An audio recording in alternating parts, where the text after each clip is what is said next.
Hello everyone, welcome to my UPSC. आज जो discuss करेंगे ये मोस्ट इम्पॉर्टेंट करंट अफेयर्स के एमसीक्यूज हैं जनवरी से और मई तक, जन टू मई। इंग्लिश में भी अवेलेबल है, हिंदी में भी अवेलेबल है। आप हमारी वेबसाइट पे जाकर चेक कर सकते हैं। पहले यहाँ देख लीजिए, चैनल को सब्सक्राइब कर लीजिए। अगर ये एक पार्ट में नहीं होता है तो इसका बाकी का है जो नेक्स्ट पार्ट्स में कवर कर दिया जाएगा। लेकिन आपको जनवरी से और मई तक का जितना भी इंपॉर्टेंट एमसीक्यूज है वो वन ऑफ द बेस्ट आपको यहाँ करवाया जाएगा, जो आपके एग्जाम पॉइंट ऑफ व्यू से इंपॉर्टेंट। Let's begin. निम्नलिखित कथनों में से कौन सा सही है? करेक्ट स्टेटमेंट कौन सा है? जीरो क्लिक अमले स्पीयर फिनिशिंग से संबंधित है। स्पीयर फिनिशिंग भ्रामक ईमेल और वेबसाइटों का उपयोग करके व्यक्तिगत जानकारी एकत्रित करने की एक विधि है। देखिए, जीरो क्लिक हमले हैं, ये स्पीयर फिनिशिंग से संबंधित है। ये स्टेटमेंट सही है। पहला, इसमें क्या होता है कि कोई भी जो हम अटैक करता है वो इसका फायदा उठाता है और बिना जो यूजर है उसे किसी तरीके की बातचीत किए बिना वो आपके सिस्टम में अनऑथराइज तरीके से एक पहुंच बना लेता है। आपको मालूम भी नहीं चलता है और आपके सिस्टम में वो एंट्री कर जाता है। तो ये एक जीरो क्लिक हमला है। इसमें क्लिक वगैरह की कोई जरूरत नहीं है, वो स्पीयर फिनिशिंग से ही पहुंच जाता है। तो ये स्टेटमेंट सही है। स्पीयर फिनिशिंग भ्रामक ईमेल और वेबसाइटों का उपयोग करके व्यक्तिगत जानकारी एकत्र करने की एक विधि है। एक तो ये जो अटैक है ये इसलिए भी और खतरनाक हो जाता है क्योंकि इसमें जो यूजर है उसको पता ही नहीं होता है कि उसके सिस्टम में कोई अनऑथराइज तरीके से किसी ने एंट्री ले ली है। दूसरा, स्पीयर फिनिशिंग जो मिसगाइड ईमेल कहें या भ्रामक जो वेबसाइट है उनके माध्यम से व्यक्तिगत डेटा एकत्रित करते हैं वो, और ये टेक्नोलॉजी है। ये स्टेटमेंट भी करेक्ट है। दोनों स्टेटमेंट करेक्ट है। इसका जो सही आंसर है वो है थर्ड वन, सी इसका करेक्ट आंसर है। झींगा पालन के संबंध में निम्नलिखित कथनों पर विचार कीजिए। सतत झींगा पालन हेतु झींगा पालन क्या है? ये सस्टेनेबल एक्वाकल्चर इन मैनग्रोव इकोसिस्टम है और ये पूछा जा सकता है आपसे, या तो इसकी फुल फॉर्म पूछी जा सकती है या इसको आगे हम डिस्कस करेंगे कि ये कौन सी गवर्नमेंट से रिलेटेड है। तो ये जरूर ध्यान रखिएगा, SAIME। यह है सस्टेनेबल एक्वाकल्चर इन मैनग्रोव इकोसिस्टम। सतत झींगा पालन हेतु समुदाय आधारित पहल झींगा पालन के माध्यम से मैनग्रोव के पुनरुद्धार से संबंधित है। ये जो सस्टेनेबल एक्वाकल्चर है ये वेस्ट बंगाल में किसानों ने, पश्चिम बंगाल में जो फार्मर्स हैं उन्होंने 30 हेक्टेयर के क्षेत्र में झींगा पालन की शुरुआत की है। सो ये पहला स्टेटमेंट करेक्ट है। अब आपसे पूछा जाए कहां से संबंधित है तो पश्चिम बंगाल। झींगे की जलीय कृषि खेती पालन मीठे पानी के वातावरण में किया जा सकता है। देखिए, बंगाल की खाड़ी में गंगा, ब्रह्मपुत्र, मेघना, इन नदियों के डेल्टा पे सुंदरवन जो वर्ल्ड का सबसे बड़ा मैनग्रोव है, मैनग्रोव फॉरेस्ट, वो स्थित है। ये क्लियर हो गया होगा आपको। बे ऑफ बंगाल में है ये, जहां पे डेल्टा बनाती है गंगा, ब्रह्मपुत्र और मेघना, वहां पे सुंदरवन डेल्टा है जो पूरे वर्ल्ड का सबसे बड़ा मैनग्रोव फॉरेस्ट एरिया है। झींगा पालन मानव उपयोग के लिए झींगा का एक उत्पादन है जिसमें जलीय कृषि अभ्यास है जो खारे और मीठे पानी दोनों वातावरण में किया जा सकता है। ऐसा नहीं है कि ये सिर्फ मीठे में किया जा सकता है या खारे में किया जा सकता है। इसमें लिखा है कि ये मीठे पानी में ही किया जा सकता है, ऐसा नहीं है। करेक्ट पूछा गया है तो पहला स्टेटमेंट इसका ए इसका सही आंसर है।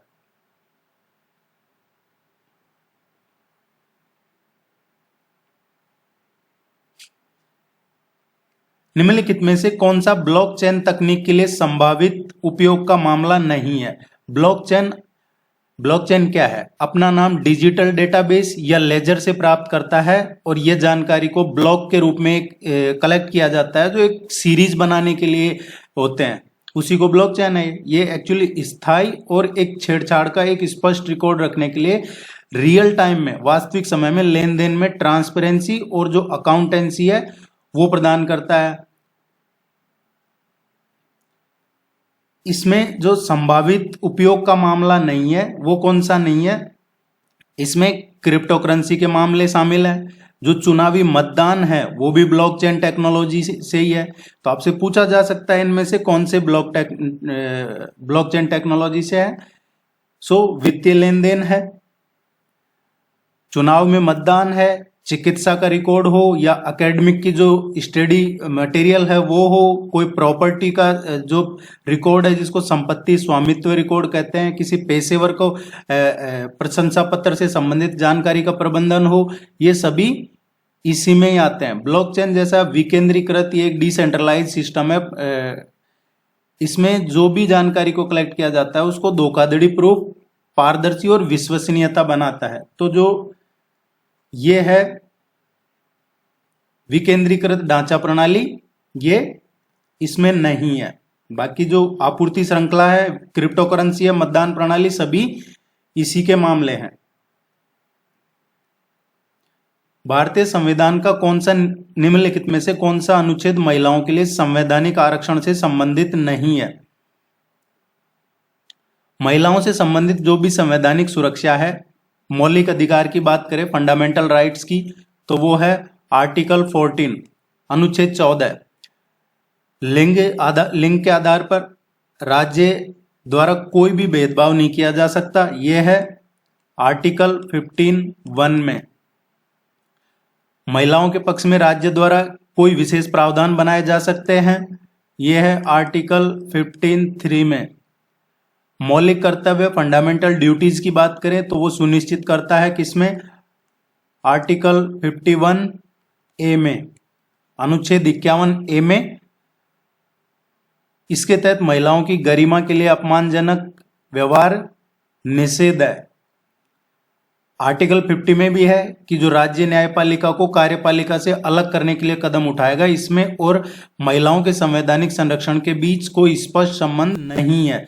तो ये आर्टिकल 50 में कहीं इसमें भी लिखा हुआ है कि जो राज्य न्यायपालिका है उसको कार्यपालिका से अलग करने के लिए कदम उठाएगा, इसमें महिलाओं से संबंधित कोई चीज नहीं है। तो आर्टिकल 50 इसका करेक्ट आंसर है। बाजरे की विशेषताओं के संबंध में निम्नलिखित कथनों पर विचार कीजिए। मिलेट ईयर्स 2023 डिक्लेयर किया है, तो इस तरीके के क्वेश्चन पूछे जा सकते हैं आपसे एग्जाम में। वे प्रकाश असंवेदनशील और जलवायु परिवर्तन के प्रतिरोधी है। बाजरा प्रकाश असंवेदनशील या कहें कि विकसित होने के लिए एक विशिष्ट प्रकाश अवधि की आवश्यकता बाजरे को नहीं होती है। ये इसलिए बाजरा है जो प्रकाश असंवेदनशील और जलवायु परिवर्तन के प्रति ये लचीले होते हैं। इसमें बाजरे में बहुत कम या बिना किसी बाहरी इनपुट के खराब मिट्टी पे भी ये बढ़ जाते हैं। तो ये पहला स्टेटमेंट सही है, जलवायु परिवर्तन के प्रतिरोधी है। ये कैल्शियम और मैग्नीशियम से भरपूर होते हैं। बाजरे में क्या होता है, उच्च प्रोटीन होता है। बाजरे को कम जल की खपत चाहिए होती है, सूखे में भी बाजरा पैदा हो जाता है। और इसमें फाइबर होता है, विटामिन होता है, आयरन लोह तत्व जो है, वैसे खनिजों के कारण गेहूं और चावल की तुलना में ये एक तो कम खर्चीला होता है और पौष्टिक ज्यादा होता है। बाजरे में कैल्शियम और मैग्नीशियम भरपूर होता है। और उदाहरण दे तो उदाहरण के लिए जैसे किसी भी कोई मरीज है उसको सभी खाद्यान्नों में से सबसे अधिक कैल्शियम सामग्री चाहिए, तो ये उपयोगी है। करेक्ट है, सी इसका सही आंसर है।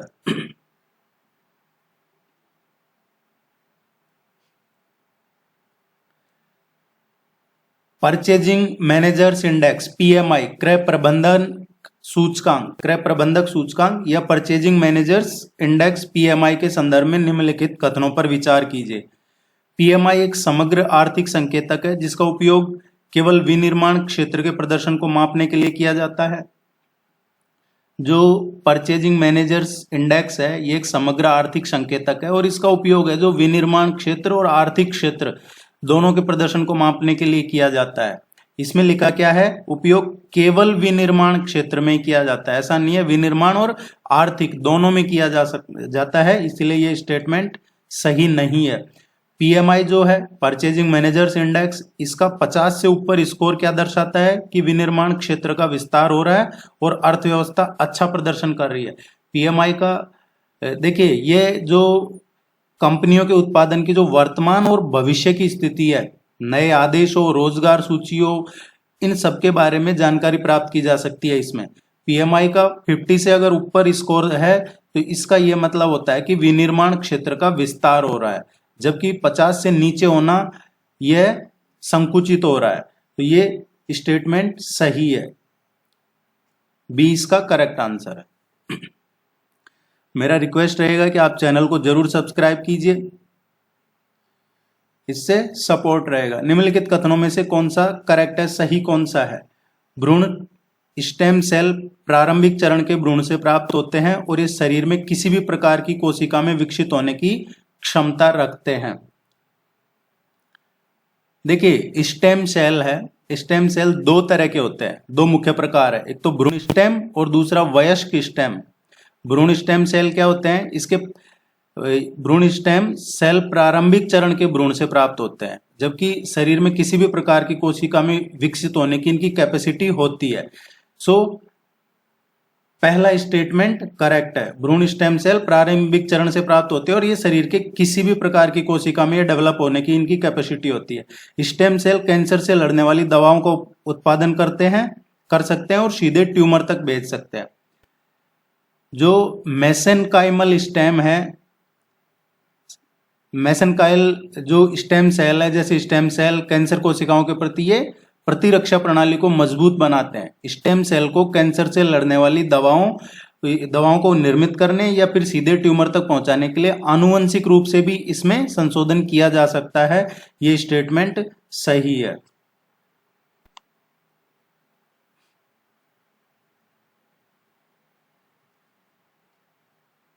निम्नलिखित युग्मों पर विचार कीजिए। ये इधर शादी है और राज्य एसोसिएट स्टेट है। कौन सा पेयर सही सुमेलित है?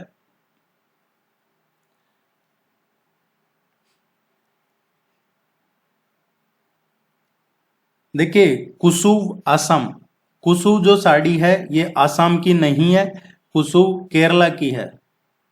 ये सभी फेमस है, इसीलिए दिया है क्योंकि एग्जाम में पूछा जाता है कि डिफरेंट डिफरेंट एग्जाम्स में। मूगा साड़ी है, ये महाराष्ट्र की नहीं है। मूगा साड़ी कहाँ की है? ये आसाम की है। कलमकारी, कलमकारी गुजरात की नहीं है। कलमकारी कहाँ की है? This one is Rajasthan. तो कौन सा पेयर सही सुमेलित है? कोई सा भी पेयर इसमें से सही से सुमेलित नहीं है। इसका जो करेक्ट आंसर आएगा डी आएगा। निम्नलिखित में से कौन सा सर्वोत्तम तरीके से चैट जीपीटी को परिभाषित करता है?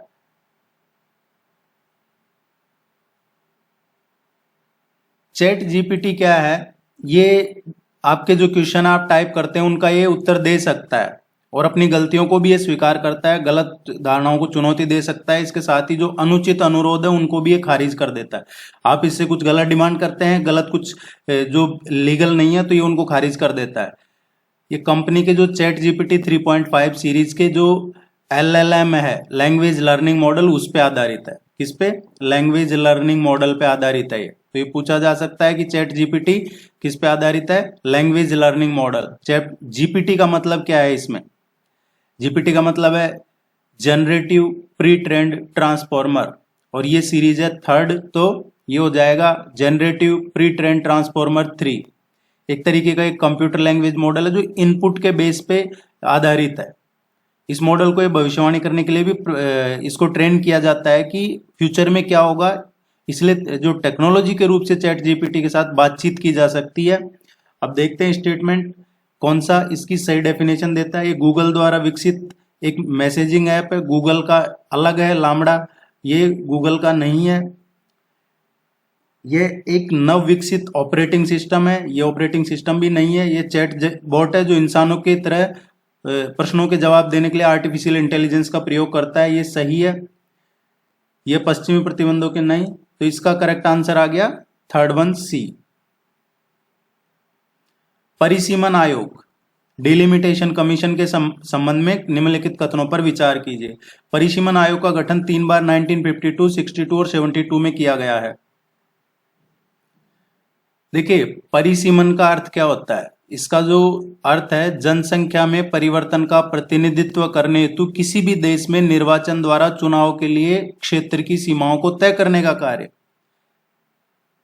अगर देखिए कई बार क्या होता है कि किसी स्टेट में डिस्ट्रिक्ट बढ़ जाते हैं, तहसील बढ़ जाती है, तो उस पॉपुलेशन बढ़ जाती है, तो उसके बेस पे टाइम टाइम पे परिसीमन किया जाता है। और उससे अभी आपने सुना होगा जैसे नया पार्लियामेंट बना है, अभी जो परिसीमन होगा 2026 में होगा, तो अभी जो पार्लियामेंट में सीटें हैं ये बढ़ेंगी, चाहे वो राज्यसभा में हो लोकसभा में हो, सीटें बढ़ेंगी। सीटें बढ़ेंगी उसी को परिसीमन कहा जाता है। जैसे अभी जम्मू कश्मीर में चल रहा है परिसीमन, क्योंकि वहां नया यूटी बनाया है, 2 यूटी बने हैं राज्य में से, तो वहां परिसीमन चल रहा है कि किस एरिया को कवर करके और कौन सी लोकसभा या विधानसभा बनाई जाए, उसको कहते हैं परिसीमन। कॉन्स्टिट्यूशन की बात करें तो कॉन्स्टिट्यूशन के अकॉर्डिंग इस आदेश के जो आयोग है इसके आदेश अंतिम होते हैं और किसी भी अदालत के सामने पूछताछ नहीं की जा सकती है। परिसीमन आयोग से कोई पूछताछ नहीं कर सकता है, क्योंकि ये अनिश्चित काल तक चुनाव आयोजित करता रहेगा। ये होता है, ये एक वोट एक मूल्य सिद्धांत पर भी आधारित होता है। तो स्टेटमेंट देखते हैं। परिसीमन आयोग का गठन 3 बार किया गया है।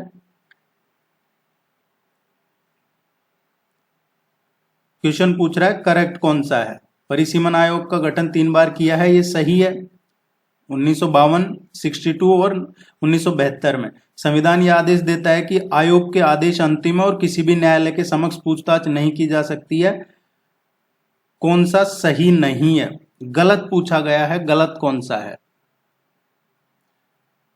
तो देखिए इसमें जो गलत है, पहला स्टेटमेंट गलत है, दूसरा तो सही है इसमें,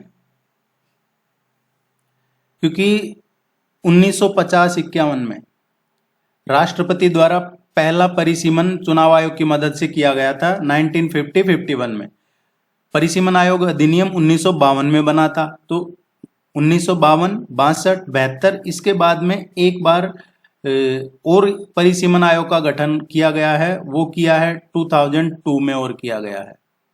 इसलिए आपसे पूछा जाए कितनी बार हुआ है परिसीमन, तो अब तक 4 बार हुआ है।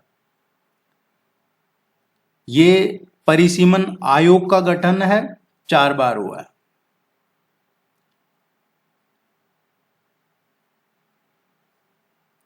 कहीं आपको ये है जो 1962 की जगह 63 और 1973 भी मिल सकता है, तो उसमें कंफ्यूज मत होइएगा।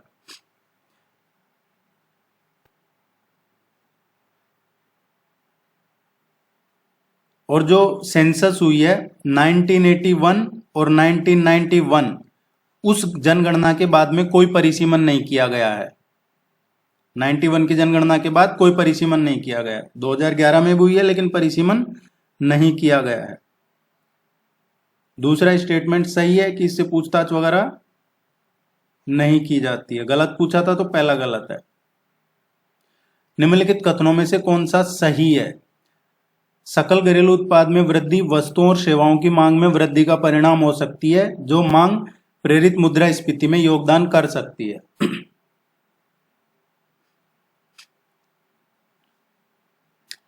देखिए जो जब वस्तु या सेवाएं, गुड्स एंड सर्विसेज हैं, इनकी मांग में वस्तुओं और सेवाओं की आपूर्ति की तुलना में तेजी से बढ़ती है, तो मांग प्रेरित जो मुद्रास्फीति होती है, मांग प्रेरित मुद्रास्फीति कब होती है, जब टोटल डिमांड होती है उसमें वृद्धि होती है और आपूर्ति घट जाती है। तो पहला स्टेटमेंट सही है। कुल मांग में गिरावट आर्थिक विकास को कम करके गतिरोध पैदा कर सकती है। एक आपने सुना होगा स्टैगफ्लेशन। स्टैगफ्लेशन कम आर्थिक विकास या उच्च मुद्रास्फीति को दर्शाता है। इसमें क्या होता है कि जो टोटल डिमांड है उसमें गिरावट होती है, आर्थिक विकास को कम करके और बेरोजगारी को बढ़ाकर गतिरोध पैदा कर सकती है। इसको कहते हैं स्टैगफ्लेशन। जबकि एक ही समय में अगर उच्च मुद्रास्फीति उपभोक्ताओं की जो क्रय शक्ति है उसको कम कर सकती है और खर्च को बढ़ाने की क्षमता को भी कम कर सकती है। तो ये स्टेटमेंट भी सही है।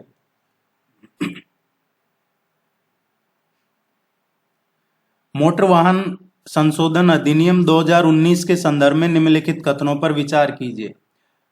मोटर वाहन संशोधन अधिनियम 2019 के जो प्रावधान है उनमें क्या है, यातायात उल्लंघन किया आपने उसके लिए दंड में वृद्धि की गई है, जुर्माना बढ़ाया गया है, कारावास भी शामिल है। ड्राइविंग लाइसेंस और अगर व्हीकल का रजिस्ट्रेशन है उसके लिए राष्ट्रीय स्तर का ऑनलाइन डेटाबेस का भी प्रावधान है। भारत में सभी मोटर वाहन उपभोक्ताओं को अनिवार्य बीमा कवर प्रदान करने के लिए मोटर वाहन दुर्घटना कोष की स्थापना का प्रावधान किया गया है। कानूनी दायित्व के डर के बिना सड़क दुर्घटना व्यक्तियों की सहायता करने के लिए गवाहों को भी प्रोत्साहित करने हेतु एक गुड सैमरिटन का प्रावधान किया गया है। सही पूछा गया है, सो दोनों ही स्टेटमेंट इसमें करेक्ट है।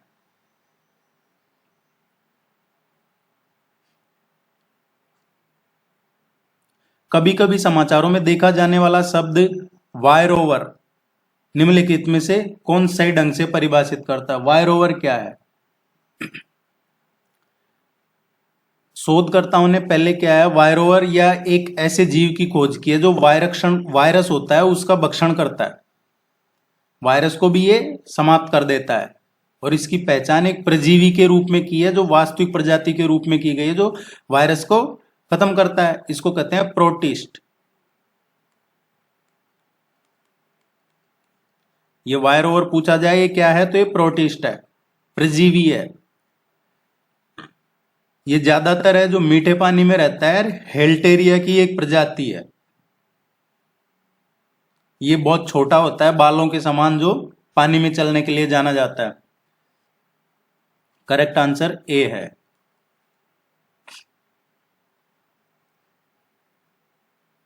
निम्नलिखित कथनों पर विचार कीजिए और गलत कौन सा है वो देखना है।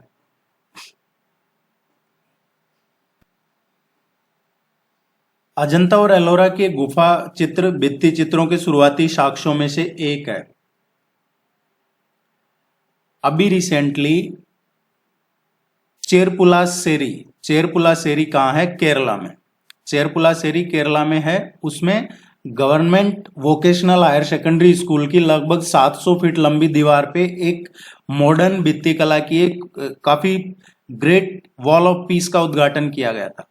तो आपसे ये पूछा जा सकता है कि अभी हाल ही में 700 फीट लंबी दीवार पे एक मॉडर्न भित्ति कला का उद्घाटन किया गया, कहाँ किया गया है? केरला में, चेरपुलासेरी में। और वो क्या नाम दिया उसको? Wall of peace. भारतीय गुफाओं और महलों की दीवारों पर बने ये जो चित्र हैं, भित्ति चित्र, इन्हीं को कहा जाता है।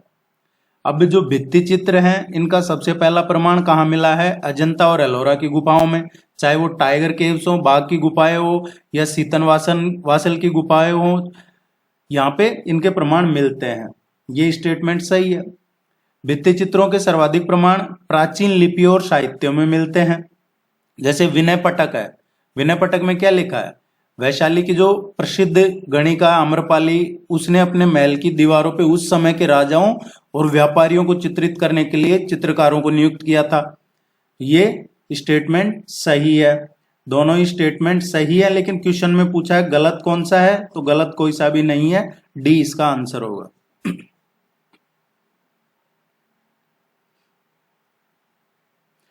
ज्योतिराव फुले के संबंध में निम्नलिखित कथनों पर विचार कीजिए और कौन सा सही है ये बताना है। ज्योतिराव फुले कौन थे? वो एक भारतीय सामाजिक कार्यकर्ता थे, विचारक थे, जाति विरोधी समाज सुधारक थे और महाराष्ट्र से आते थे और वो लेखक भी थे।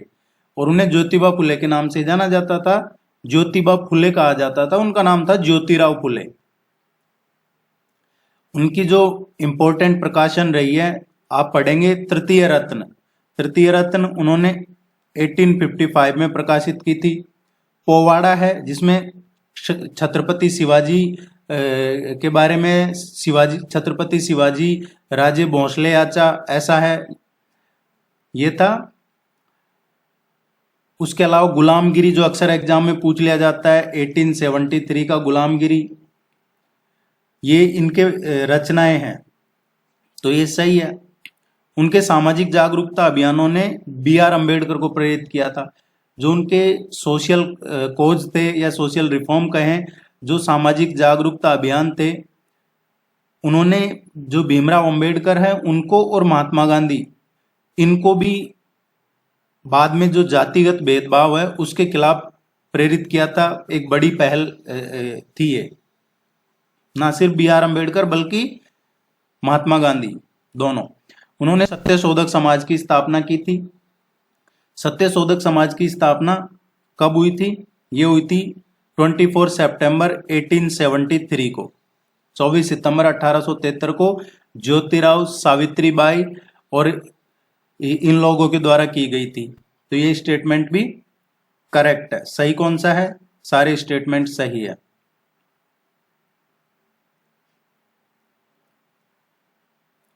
निम्नलिखित कथनों में से कौन सा सही है? करेक्ट कौन सा है? विश्व बैंक ने दुनिया का पहला वन्य जीव संरक्षण बॉन्ड WCB लॉन्च किया है। WCB क्या है? वाइल्ड लाइफ कंजर्वेशन बोर्ड, वन्य जीव संरक्षण bond, wild life conservation bond है ये। तो ये स्टेटमेंट करेक्ट है। ये पूछा जा सकता है आपसे कि ये जो अभी recently wild life conservation bond launch किया है, ये किसने किया है? ये विश्व बैंक ने किया है, वर्ल्ड बैंक ने। वन्यजीव संरक्षण बॉन्ड को राइनो बॉन्ड के नाम से भी जाना जाता है, जो 5 वर्ष हेतु सतत विकास बॉन्ड है। सस्टेनेबल डेवलपमेंट का 5 वर्ष का है। राइनो बॉन्ड क्या है? राइनो बॉन्ड को जो वन्यजीव संरक्षण बॉन्ड है इस नाम से भी जाना जाता है, और ये 5 ईयर्स के लिए 5 वर्ष हेतु जो सस्टेनेबल डेवलपमेंट बॉन्ड है वो इसको माना जा रहा है। साउथ अफ्रीका में 2 संरक्षित क्षेत्रों में ब्लैक राइनो की आबादी को बचाने और उनको बढ़ाने में ये शुरुआत की गई है इसकी अभी। तो ये अभी कहाँ पे है? अभी शुरुआत कहाँ से की है? साउथ अफ्रीका में की गई है ब्लैक राइनोज के लिए। दोनों ही स्टेटमेंट करेक्ट है। आप इसको लाइक जरूर कीजिएगा वीडियो को। निगम कर के संबंध में निम्नलिखित कथनों पर विचार कीजिए। निगम कर क्या होता है? निगम कर एक प्रत्यक्ष कर है। कई बार आपसे पूछा जाता है डायरेक्ट टैक्स, इनडायरेक्ट टैक्स, तो ये कौन सा टैक्स है? निगम कर ये डायरेक्ट टैक्स है। जो किसी कंपनी की जो शुद्ध आय या कंपनी के संचालन से प्राप्त लाभ पर लगाया जाता है। आपने कोई भी काम किया, उसमें जो आपका बेनिफिट है, आपका जो इनकम है, आपने क्या बाय किया, क्या सेल किया, उसके बाद में जो आपकी एक इनकम होती है उस पे ये टैक्स लगाया जाता है। जबकि ये कह रहा है ये विभिन्न उद्यमों के वार्षिक टर्नओवर पर लगाया जाने वाला एक अप्रत्यक्ष कर है। तो अप्रत्यक्ष नहीं है और ना ही ये वार्षिक टर्नओवर पे लगाया जाता है। ये जो मुनाफा है कहें, लाभ कहें, प्रॉफिट कहें, उस पे लगाया जाता है निगम कर। यह कर कंपनी अधिनियम 1956 के तहत भारत में पंजीकृत अथवा गैर पंजीकृत सार्वजनिक और निजी दोनों कंपनियों पर लागू होता है। देखिए, जो निगम कर अधिनियम, कंपनी अधिनियम है 1956, ये भारत में जो भी पंजीकृत सार्वजनिक और निजी दोनों कंपनियों पे लागू होता है, गैर पंजीकृत सार्वजनिक निजी पे नहीं। जो रजिस्टर्ड है उन्हीं पे ही लागू होता है। पंजीकृत और गैर पंजीकृत सार्वजनिक दोनों पे लागू होता है। ये स्टेटमेंट सही है। पंजीकृत या गैर पंजीकृत जो भी सार्वजनिक या निजी दोनों पे लागू होता है, ये सही है। बी इसका करेक्ट आंसर रहेगा।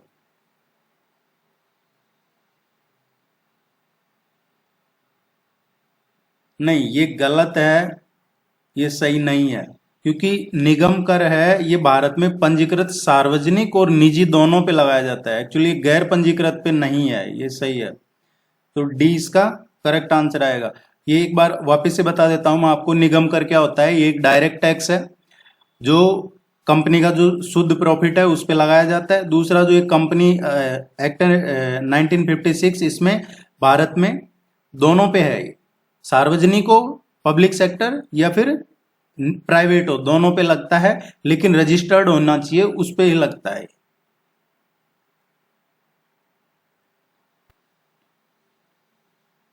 जैन धर्म के संबंध में निम्नलिखित कथनों पर विचार कीजिए। जैन धर्म, जैन धर्म 6th सेंचुरी जो है ईसा पूर्व में जब प्रमुखता से उभरा था, जब भगवान महावीर ने जैन धर्म का प्रचार किया था। जैन धर्म की उत्पत्ति किससे हुई है? विजेता, जिस शब्द से इसकी उत्पत्ति हुई है वो है विजेता। जैन धर्म जिनसे आया है, जिसका अर्थ है नदी निर्माण, नदी निर्माता यानी कोई ऐसा व्यक्ति जो सांसारिक जीवन में शाश्वत प्रभाव से परे है, ये ऐसा नहीं है। जैन धर्म की उत्पत्ति जिन शब्द से हुई है और जिसका अर्थ होता है विजेता। जिन मतलब विनर। जैन धर्म में 5 महाव्रतों में से एक ब्रह्मचार्य ऋषभनाथ द्वारा जोड़ा गया था। देखिए, तीर्थंकर एक संस्कृत शब्द है जिसका अर्थ होता है नदी निर्माता, अर्थात जो नदी को पार कराने में सक्षम हो, जबकि जिन का अर्थ अलग होता है। प्रथम तीर्थंकर कौन थे? ऋषभनाथ थे प्रथम तीर्थंकर। जबकि आखिरी तीर्थंकर कौन थे? 24th तीर्थंकर आखिरी तीर्थंकर थे, ये थे भगवान महावीर। जैन धर्म में अहिंसा को ज्यादा महत्व दिया गया है कि अहिंसा हो, हिंसा नहीं हो। इसके जो 5 महाव्रत है वो कौन से हैं? अहिंसा हो गया, सत्य हो गया, अस्तेय या आचार्य। अस्तेय या आचार्य क्या होता है? उसका मतलब होता है चोरी नहीं करना। अपरिग्रह होता है एक, अपरिग्रह के अलावा ब्रह्मचर्य होता है। ब्रह्मचर्य क्या है? प्योर, शुद्धता। इन 5 शिक्षाओं में ब्रह्मचर्य जो है शुद्धता, उसको महावीर से जोड़ा गया है। इसीलिए जैन धर्म में जो 5 महाव्रत उनमें से एक ब्रह्मचर्य ऋषभनाथ द्वारा जोड़ा गया है, नहीं है, ये महावीर द्वारा जोड़ा गया है। तो दोनों स्टेटमेंट गलत है।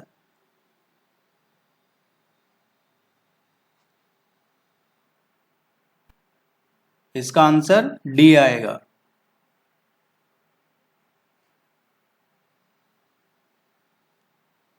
पीडब्ल्यूडी यूएनसीआरपीडी के अधिकारों पर संयुक्त राष्ट्र सम्मेलन के संबंध में निम्नलिखित कथनों पर विचार कीजिए। पीडब्ल्यूडी के अधिकारों पर संयुक्त राष्ट्र सम्मेलन, जिसे 2006 में अपनाया गया था, ये कब? 2006 में अडॉप्ट किया गया था, जिसमें जो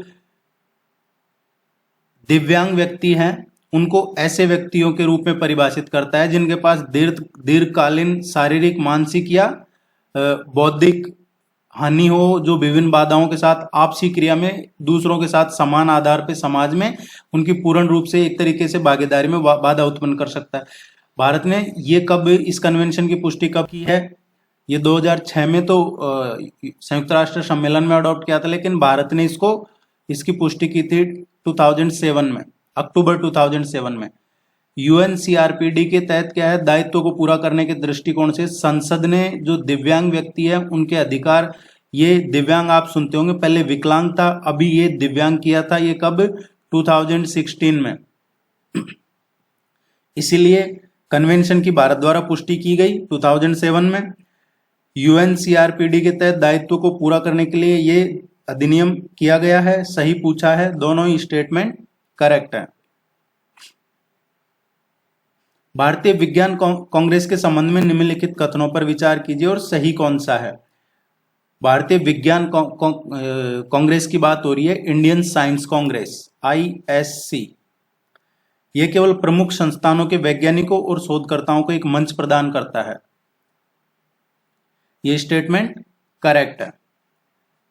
अभी रिसेंटली इसका 108वें सत्र का उद्घाटन किया गया है।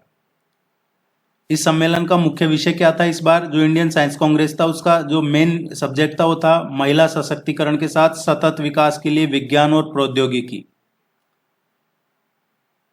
जो भी शीर्ष संस्थान है, प्रयोगशालाएं, उनके वैज्ञानिक है, शोधकर्ता हैं, उनके अलावा जो भारतीय विज्ञान कांग्रेस कॉलेज, यूनिवर्सिटी के जो प्रशिक्षक, प्रोफेसर हैं, उनको भी ये मंच प्रोवाइड करता है। तो ये सही है पहला स्टेटमेंट। पहला स्टेटमेंट सही नहीं है क्योंकि इसमें लिखा है केवल प्रमुख संस्थानों। ये प्रमुख संस्थानों को ही नहीं, ये सभी को मंच प्रोवाइड करता है। इसका आयोजन पृथ्वी विज्ञान मंत्रालय द्वारा किया जाता है। इसका आयोजन पृथ्वी विज्ञान मंत्रालय द्वारा नहीं किया जाता है, इसका आयोजन किया जाता है ISCA, भारतीय विज्ञान Congress association, Indian science Congress association इसका आयोजन करता है। भारतीय विज्ञान कांग्रेस का, ना कि पृथ्वी विज्ञान मंत्रालय करता है। और केंद्र सरकार के अंतर्गत कौन करता है इसका?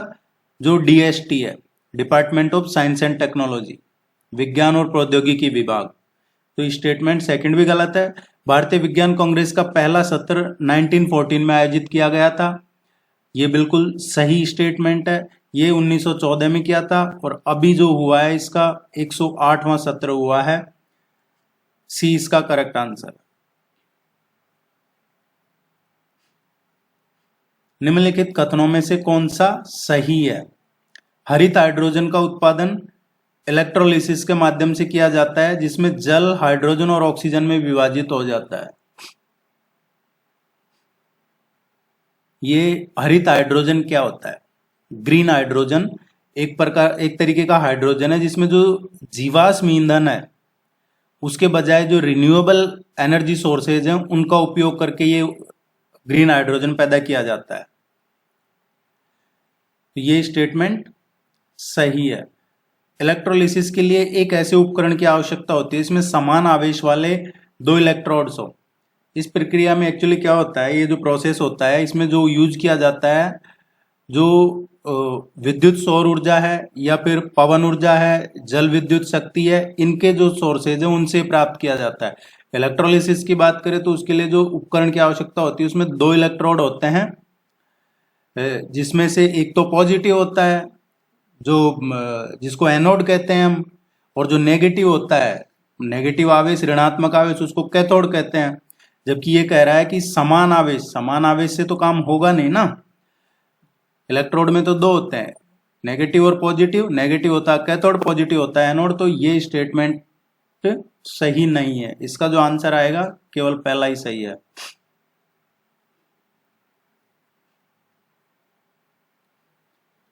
सही पूछा है। एल्यूमिना का उत्पादन बॉक्साइट से बेयर प्रक्रिया के माध्यम से किया जाता है। जो एल्यूमिनियम है उसका उत्पादन बॉक्साइट से बेयर प्रक्रिया के माध्यम से किया जाता है। बॉक्साइट क्या है? बॉक्साइट एल्यूमिनियम अयस्क है, एक ऐसा चट्टान जिसमें मुख्य रूप से हाइड्रेटेड एल्यूमिनियम ऑक्साइड होते हैं। जैसे गुजरात और गोवा के जो तटीय क्षेत्र हैं उनको छोड़ के बॉक्साइट भंडार मुख्य रूप से लेटराइट से जुड़े हैं। पहाड़ियों, पठारों उन पे पाए जाते हैं। बॉक्साइट का यूज है वो मुख्य रूप से एक प्रोसेस है जिसको कहा जाता है बेयर प्रोसेस। इसके माध्यम से जो एल्यूमिना है उसका उत्पादन करने के लिए किया जाता है। इसलिए पहला स्टेटमेंट तो सही है। बेयर प्रोसेस से एल्यूमिना का उत्पादन बॉक्साइट से किया जाता है। इंडिया की बात करें, भारत में ओडिशा में न केवल बॉक्साइट का सबसे बड़ा भंडार है बल्कि ये इसका सबसे बड़ा उत्पादक भी है। देखिए, भारत में अगर अभी जो लेटेस्ट डेटा है 2019 के डेटा है भंडार के, उनकी बात करें तो अकेले ओडिशा में देश के बॉक्साइट, जो जितने भी बॉक्साइट संसाधन है बॉक्साइट के, उनका 51% अकेले ओडिशा में है इसका हिस्सा।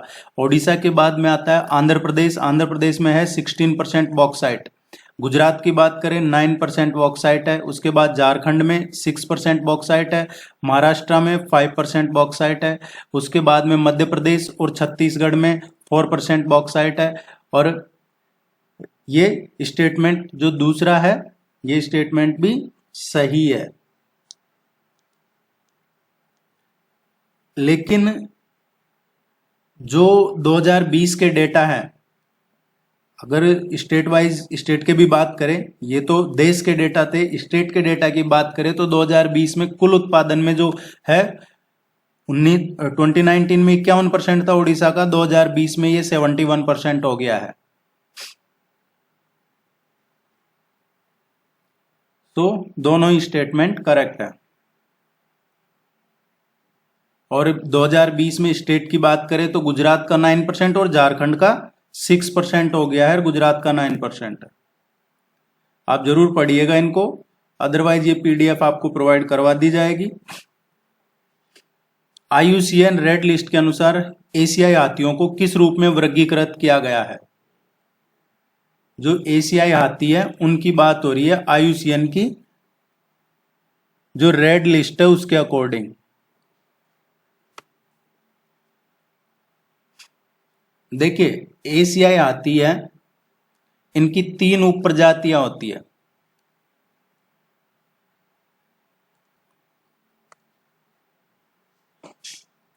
जो एशियन एलिफेंट्स हैं उनकी 3 कैटेगरीज है, 3 उप प्रजातियां कही आप आती एशियाई हाथी की।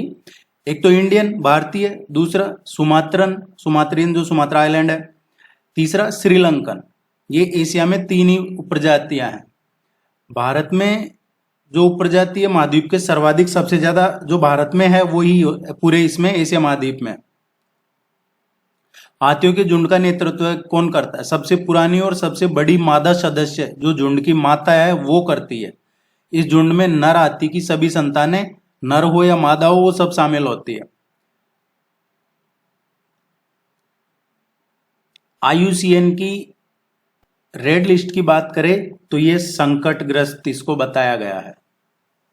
और ये किस में आता है? जो वन्य जीव संरक्षण अधिनियम है 1972, उसकी जो अनुसूची फर्स्ट है उसमें आते हैं ये। और ये साइट से भी जुड़े हुए हैं, तो ये जरूर ध्यान रखिएगा, ये संकटग्रस्त में है अभी। हाल ही में खबरों में रही फाइटोरिड टेक्निक किससे संबंधित है? देखिए, जो फाइटोरिड टेक्निक है ये वैज्ञानिक और औद्योगिक अनुसंधान परिषद जो है हमारा CSIR, इसके अलावा राष्ट्रीय पर्यावरण इंजीनियरिंग अनुसंधान संस्थान है, national environment engineering research institute NEERI, और दूसरा CSIR, इन दोनों ने डेवलप की है ये टेक्निक है फाइटोरिड टेक्निक। पूरे भारत में अलग अलग तरह के जो बायोडिग्रेडेबल अपशिष्ट जल है इसका तेजी से उपयोग किया जा रहा है। प्रौद्योगिकी में ये एक तरीके से जो वेटलैंड है वो शामिल है इसमें, और जो नगरपालिका, शहरी, कृषि, औद्योगिक, इनका जो अपशिष्ट जल है उसके उपचार के लिए ये डिजाइन की गई है टेक्नोलॉजी। अपशिष्ट जल है उसके उपचार के लिए की गई है।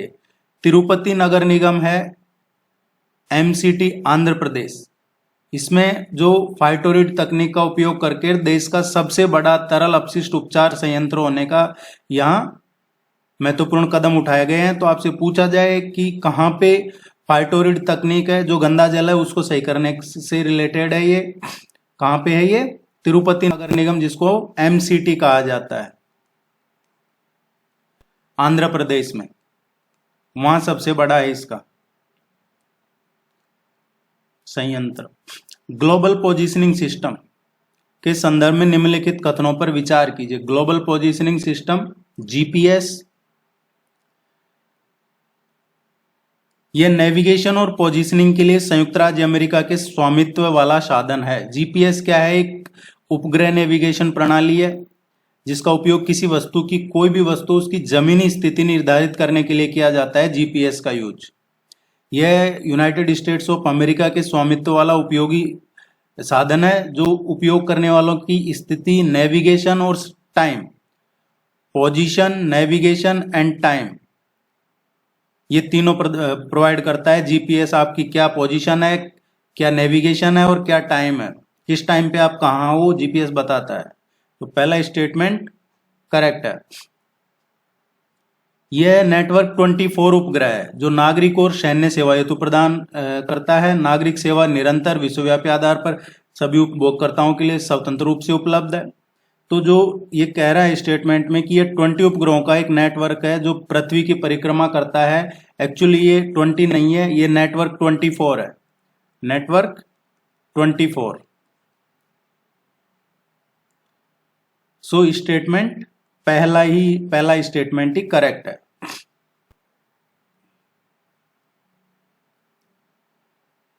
निम्नलिखित में से कौन G20 का सदस्य नहीं है? G20 का मेंबर इनमें से कौन सा नहीं है?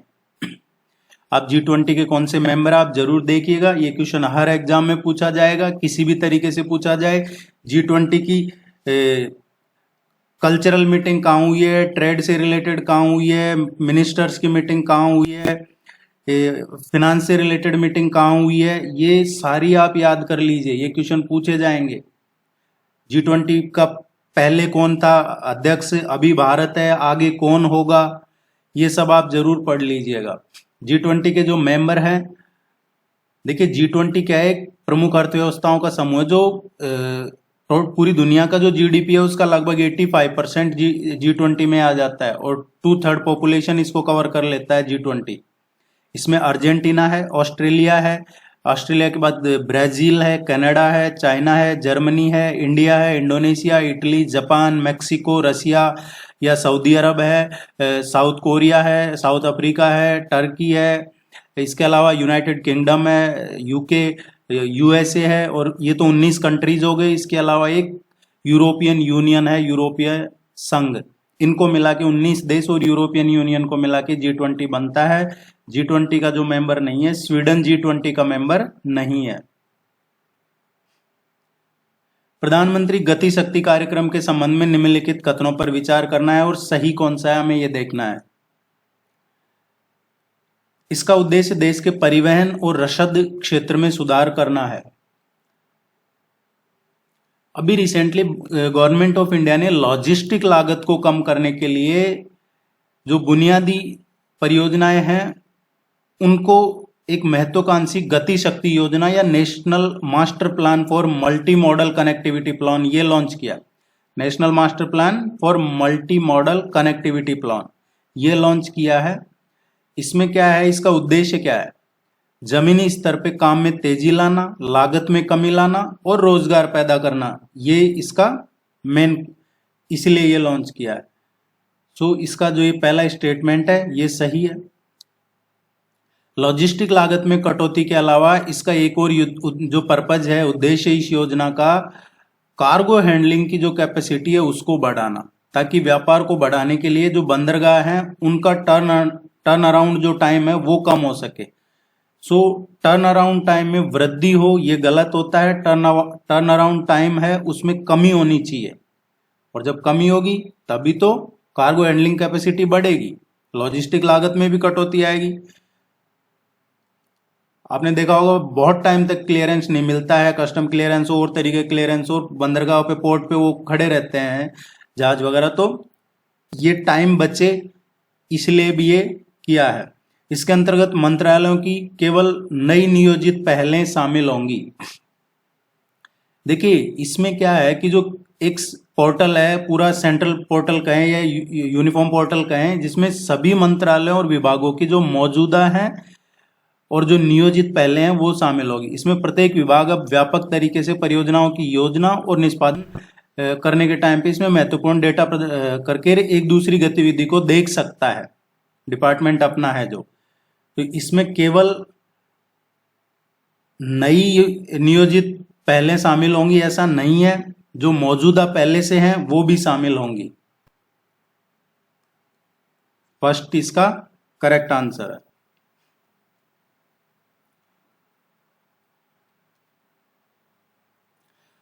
अंतर्राष्ट्रीय हॉकी महासंघ के संदर्भ में निम्नलिखित कथनों पर विचार कीजिए, कौन सा करेक्ट है? अंतर्राष्ट्रीय हॉकी महासंघ, इसे अंतर्राष्ट्रीय ओलंपिक समिति द्वारा मान्यता प्राप्त है, ये बिल्कुल सही है। जो FIH है उसको अंतर्राष्ट्रीय ओलंपिक कमेटी से मान्यता प्राप्त है।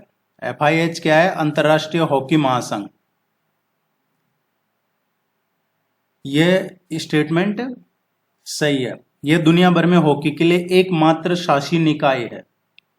जो FIH है उसको अंतर्राष्ट्रीय ओलंपिक समिति द्वारा विश्व भर में हॉकी के लिए एकमात्र ये निकाय की मान्यता प्राप्त है। ये स्टेटमेंट भी सही है।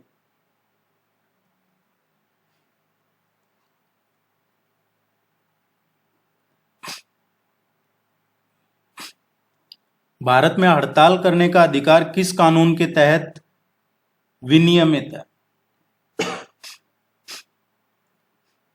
देखिए भारत में विरोध का अधिकार, भारत का आप किसी चीज का विरोध कर सकते हैं एक तरीके से, वो आपको आर्टिकल 19 में फंडामेंटल राइट जो है उसमें दिया गया है, विरोध का अधिकार।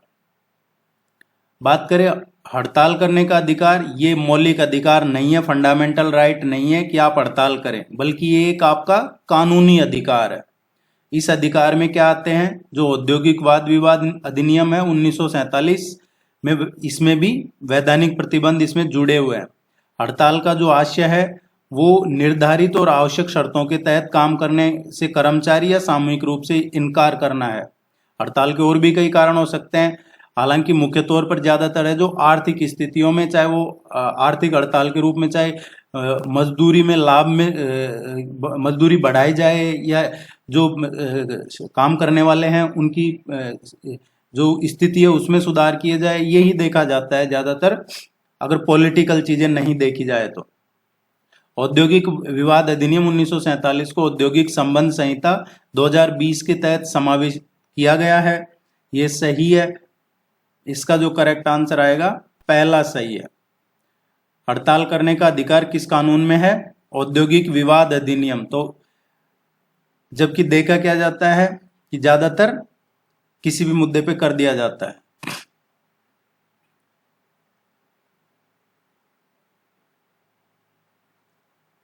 अभी भी ये लोग, अभी थोड़े टाइम पहले ही चल रहा था जब ये न्यू पार्लियामेंट का उद्घाटन हुआ है, जब ये जो रेसलर्स हैं, पहलवान है, ये भी उस दिन पार्लियामेंट का घेराव वगैरह करने जा रहे थे, तो वो ठीक नहीं है।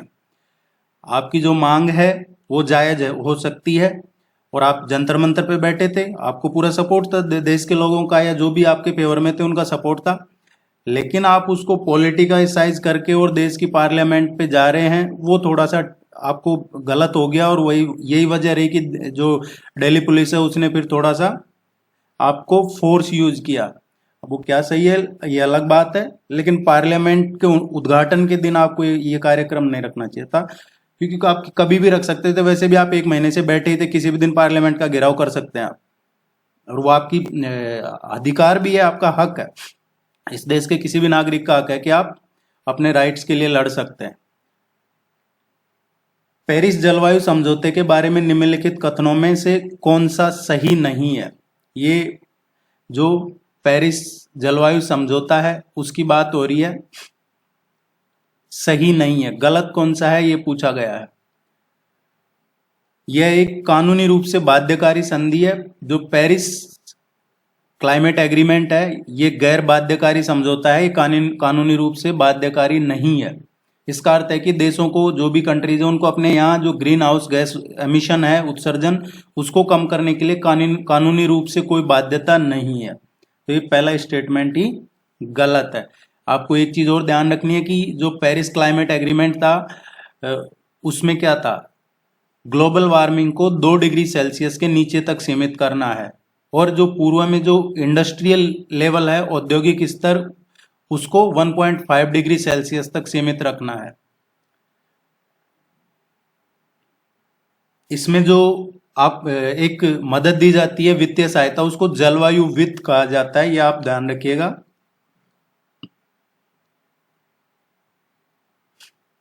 निम्नलिखित कथनों पर विचार कीजिए। ये स्टेटमेंट्स है, ये देखने हैं। केंद्रीय स्तर पर ग्रामीण विकास मंत्रालय आकांक्षी जिला कार्यक्रम, एस्पिरेशनल डिस्ट्रिक्ट प्रोग्राम, ये काफी जोर शोर से चल रहा है। आकांक्षी जिलों की रैंकिंग में एक प्रमुख कमी यह है कि इसमें वित्तीय समावेशन और कौशल विकास को प्रमुख मापदंडों में से एक के रूप में सम्मिलित नहीं किया गया है। केंद्रीय बजट 22-23 में औद्योगिक आकांक्षी ब्लॉक कार्यक्रम एडीपी की एक उप योजना है। पहले स्टेटमेंट की बात कर लेते हैं। जो एस्पिरेशनल डिस्ट्रिक्ट प्रोग्राम है, इसका उद्देश्य क्या है? इन जिलों का विकास करना है। भारत सरकार के स्तर पे इसका कार्यक्रम का संचालन कौन कर रहा है? इसका संचालन कर रहा है नीति आयोग। इसके अलावा अलग अलग मंत्रालयों ने भी जिलों की प्रगति हेतु जिम्मेदारी संभाल रखी है। ये कह रहा है कि ग्रामीण विकास मंत्रालय इसका को लागू करता है, ये सही नहीं है। नीति आयोग इसको देख रहा है। सेकंड स्टेटमेंट की बात करें, इसकी रैंकिंग में एक प्रमुख कमी यह है, वित्तीय समावेशन और कौशल विकास के प्रमुख मापदंडों में से एक रूप में शामिल नहीं किया गया है। देखिए, रैंकिंग के लिए जो मापदंड है इसमें वो 5 प्रमुख मापदंड है, 5 इंपॉर्टेंट जो हैं पैरामीटर्स, वो कौन से हैं? स्वास्थ्य और पोषण, उसको 30% दिया गया है। एजुकेशन, वो भी 30% रखा गया है। एग्रीकल्चर और वाटर के क्या रिसोर्सेज हैं, कृषि एवं जल संसाधन उसको 20% रखा गया है। जो वित्तीय समावेशन है और कौशल विकास है उसको 10% रखा गया है, जबकि ये कह रहा है शामिल नहीं किया गया, तो ये स्टेटमेंट गलत है। इसके अलावा जो पांचवा एक और बच जाता है वो अवसंरचना 10% है। केंद्रीय बजट 2022-23 में इस घोषित आकांक्षी ब्लॉक कार्यक्रम एडीपी की एक उप योजना है। देखिए इसकी घोषणा 2022-23 में की गई थी, लेकिन जो एबीपी आकांक्षी जिला कार्यक्रम है, एबीपी, उस पे आधारित है ये, इसलिए ये स्टेटमेंट भी सही नहीं है। जो करेक्ट आंसर आएगा इसका, कोई सा भी स्टेटमेंट सही नहीं है।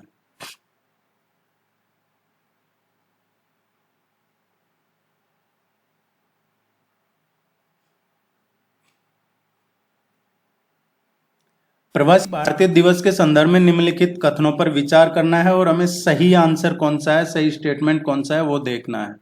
देखिए ये सारे ही बेस्ट क्वेश्चन है। हो सकता है आपके एग्जाम में डायरेक्ट एक लाइन में पूछ लिया जाए कि प्रवासी भारतीय दिवस क्यों मनाया जाता है, या प्रवासी भारतीय दिवस 2023 की थीम क्या है।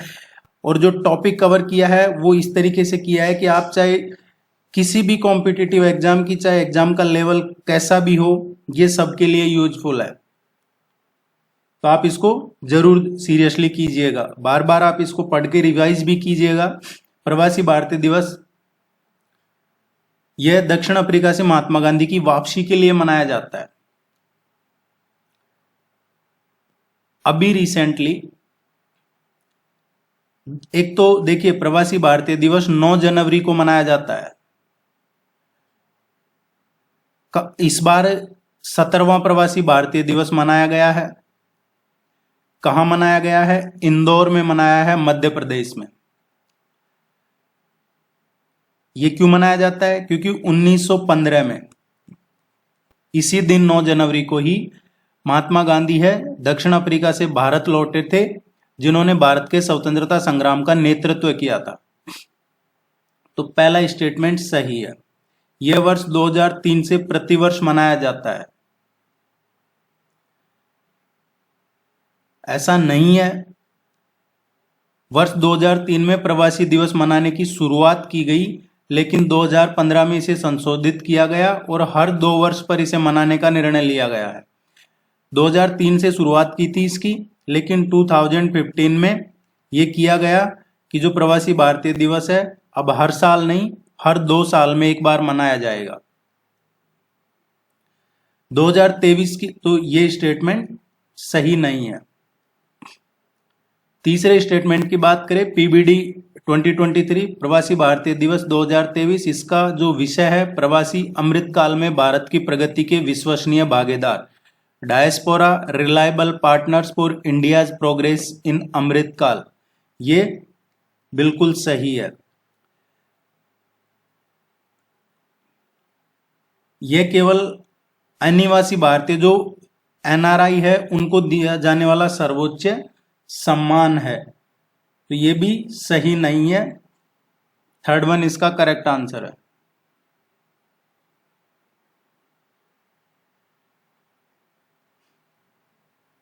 जिलों के लिए प्रदर्शन grading index, performance grading index for districts निम्नलिखित में से किस संस्था द्वारा जारी किया जाता है? जो ये ग्रेडिंग सिस्टम है, स्कूल शिक्षा और साक्षरता विभाग, स्कूल शिक्षा और साक्षरता विभाग, इसके अलावा शिक्षा मंत्रालय, इन्होंने मिलके स्कूल शिक्षा और साक्षरता विभाग हो गया, शिक्षा मंत्रालय हो गया, इन्होंने जिलों के लिए केंद्र का पहला ये प्रदर्शन ग्रेडिंग सूचकांक जारी किया है, परफॉर्मेंस ग्रेडिंग इंडेक्स, और ये शिक्षा मंत्रालय का है।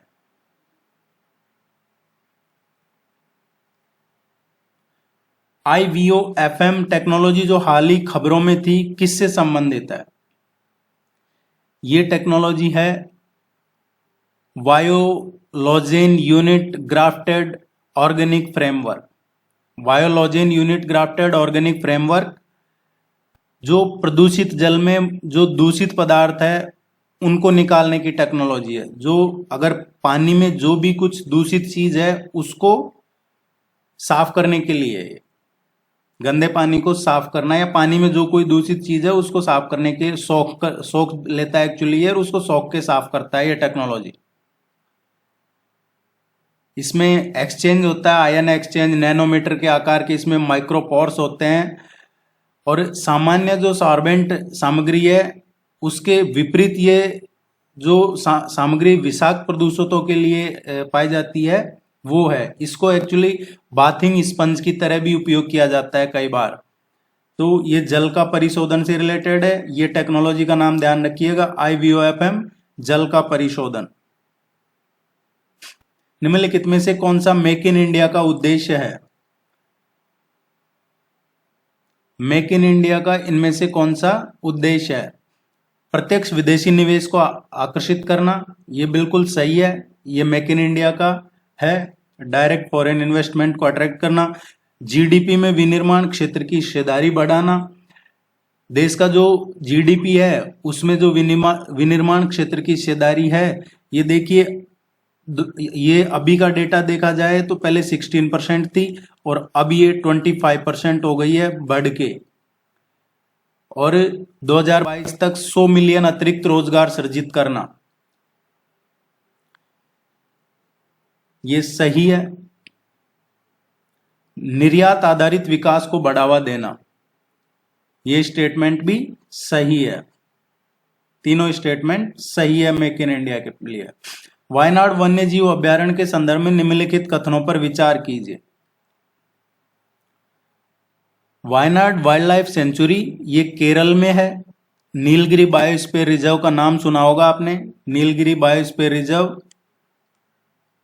उसी का पार्ट है ये बांदीपुर के जो रिजर्व एरिया है उसके जो नॉर्थ ईस्ट में नागरहोल टाइगर रिजर्व और साउथ ईस्ट में तमिलनाडु का जो मुदुमलाई टाइगर रिजर्व है उसके साथ अपना बॉर्डर भी शेयर करता है ये। तो ये कह रहा है उत्तर पूर्व की ओर मुदुमलाई टाइगर रिजर्व के अन्य संरक्षित क्षेत्रों के साथ अपनी सीमा को साझा करता है। वायनाड वन्य जीव अभ्यारण्य है, ये बात सही है कि ये तमिलनाडु का जो मुदुमलाई है टाइगर रिजर्व उससे बॉर्डर शेयर करता है, लेकिन उत्तर पूर्व की तरफ नहीं करता। मुदुमलाई पड़ता है इसके नॉर्थ साउथ ईस्ट में, और नॉर्थ ईस्ट में कौन सा है? नागरहोल टाइगर रिजर्व है नॉर्थ ईस्ट में, आप इसको जरूर देखिएगा। काबिनी नदी जो कावेरी की एक सहायक नदी है इसी अभ्यारण्य से होके बहती है। काबिनी नदी कावेरी की एक सहायक नदी है और वायनाड वन्य जीव अभ्यारण्य से होके बहती है, ये बिल्कुल सही है।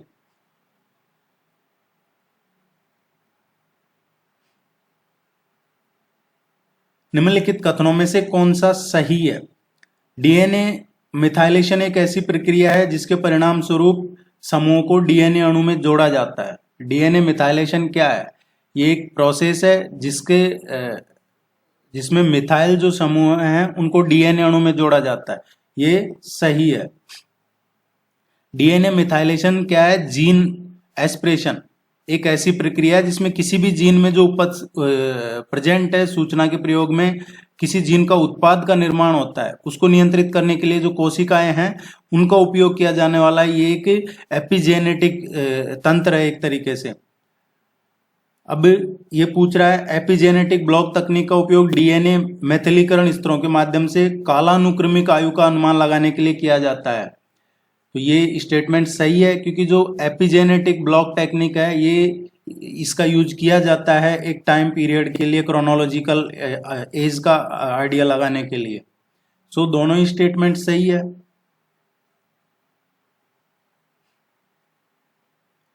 कालाजार रोग के संदर्भ में निम्नलिखित कथनों पर विचार कीजिए और सही कौन सा है। इसे दमदम बुखार के नाम से जाना जाता है कालाजार को, ये सही है। ब्लैक फीवर या दमदम बुखार के नाम से जाना जाता है इसको। यह प्रोटोजोआ परिजीवी लिशमेनिया के कारण होने वाला एक परजीवी रोग है। ये सही है। ये प्रोटोजोआ परजीवी लीशमेनिया के कारण होता है। घातक परजीवी बीमारी है जो मेनली अफ्रीका, एशिया और लैटिन अमेरिका के लोगों को प्रभावित करती है। भारत में ये बीमारी राजस्थान और मध्य प्रदेश में सबसे आम है। ये बीमारी ऐसा नहीं है। भारत में 90% मामले जो ब्लैक फीवर या काला बुखार, दमदम बुखार के जो हैं, ये कहाँ पे पाए जाते हैं? 90% इंडिया में ये मामले पाए जाते हैं बिहार में एंड झारखंड में। जबकि उत्तर प्रदेश और पश्चिम बंगाल में ब्लॉक स्तर पर अपने उन्मूलन लक्ष्य को हासिल कर लिया है। इसमें पहले उत्तर प्रदेश और वेस्ट बंगाल में भी पाए जाते थे, लेकिन वहां ये इन्होंने कंट्रोल कर लिया है। अभी सबसे ज्यादा बिहार और झारखंड में पाए जाते हैं। तीसरा स्टेटमेंट गलत है। रोग के लक्षणों में यकृत और प्लीहा का बढ़ना शामिल है। बुखार, इसमें क्या होता है? वजन घटता है। ये यकृत कहें, प्लीहा कहें, ये बढ़ता है, तो ये सही है। फर्स्ट, सेकंड एंड फोर्थ इसके करेक्ट स्टेटमेंट है। This one D. Special drawing rights के संबंध में निम्नलिखित कथनों पर विचार कीजिए। स्पेशल ड्राइंग राइट्स क्या है? ये एक अंतरराष्ट्रीय आरक्षित संपत्ति है। स्पेशल ड्राइंग राइट्स को जो इंटरनेशनल मॉनेटरी फंड है आईएमएफ ने 1969 में जो भी उसके मेंबर कंट्रीज हैं उनके लिए बनाया गया था आरक्षित संपत्ति के रूप में। तो ये स्टेटमेंट सही है। यह अंतर्राष्ट्रीय मुद्रा कोष के सदस्यों द्वारा स्वतंत्र रूप से प्रयोग करने योग्य मुद्राओं पर एक संभावित दावा है। एसडीआर न तो एक मुद्रा है और न ही आईएमएफ पर इसका दावा किया जा सकता है, बल्कि ये आईएमएफ के सदस्य हैं, जो भी हैं इंटरनेशनल मॉनेटरी फंड के जो भी मेंबर कंट्रीज हैं, वो स्वतंत्र रूप से इसका प्रयोग कर सकते हैं और इसका प्रयोग करने योग्य मुद्राओं पर एक संभावित दावा है। ये इन मुद्राओं के लिए एसडीआर का आदान प्रदान भी किया जाता है और इसकी गणना किससे की जाती है? बास्केट ऑफ करेंसी है। बास्केट ऑफ करेंसी, ये ध्यान रखिएगा, इससे इसकी गणना की जाती है। और ये अभी काफी चर्चा में भी है जब ये रशिया यूक्रेन का वॉर चल रहा है। इसमें शामिल मुद्राओं का जो औसत भार है उसके आधार पे की जाती है। अब इस बास्केट में सिर्फ 5 ही मुद्राएं शामिल हैं, जो बास्केट ऑफ करेंसी है, जिसके बेस पे ये अगर रशिया इंडिया से व्यापार कर रहा है या कोई और दूसरा देश कर रहा है, तो अगर एसडीआर की गणना करनी है बास्केट ऑफ करेंसी की, तो 5 ही मुद्राएं हैं, उनका एवरेज लिया जाएगा। और वो 5 कौन सी है? एक तो अमेरिका का डॉलर हो गया, यूरोप का यूरो हो गया, चाइनीज जो रेनमिन भी है वो हो गई, जापानीज येन हो गया और ब्रिटेन का पाउंड हो गया। अमेरिका, यूरोप, चाइना, जापान और ब्रिटेन, इनकी जो करेंसी है उनका एवरेज निकाला जाता है। एसडीआर इस पे क्या है? जो ब्याज दर है वो सदस्यों को उनके एसडीआर होल्डिंग्स पे दिया जाने वाला एक ब्याज है। तो इसमें दोनों ही स्टेटमेंट करेक्ट है। भारत और यूनाइटेड किंगडम के बीच युवा पेशेवर योजना के संदर्भ में निम्नलिखित कथनों पर विचार कीजिए। इंडिया यूके के बीच में अभी वाईपीएस शुरू हुई है। वाईपीएस यंग प्रोफेशनल्स स्कीम, ये शुरू करने का भी फैसला लिया है। इसमें क्या है? ये एक्चुअली 2021 में ही इस पे साइन वगैरह एग्रीमेंट वगैरह हो गए थे। शुरू के 3 वर्ष में इस योजना की प्रारंभिक अवधि होगी और ये अभी लॉन्च हुई है। इसमें लगभग 3000 डिग्री धारक जो भी नागरिक हैं भारत 18 से और 30 साल के बीच के, उनको 2 साल की अवधि के लिए एक दूसरे के देशों में रहने और काम करने की अनुमति दी जाएगी। 2021 में हस्तांतरित भारत यूनाइटेड किंगडम प्रवासन और गतिशीलता समझौता ज्ञापन एक हिस्सा है। ये सही है। ये इन देशों के छात्रों को 3 साल की अवधि के लिए नहीं बल्कि 2 साल की अवधि के लिए।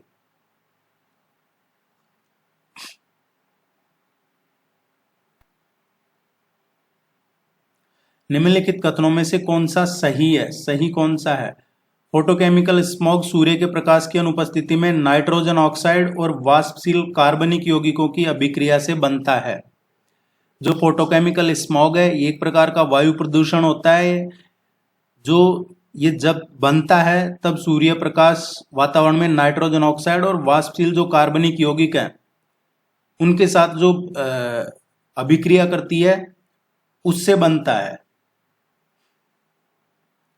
ना कि सूर्य की अनुपस्थिति में नहीं, सूर्य के प्रकाश की उपस्थिति में बनता है। स्मोग का प्राथमिक घटक धरातलीय ओजोन है।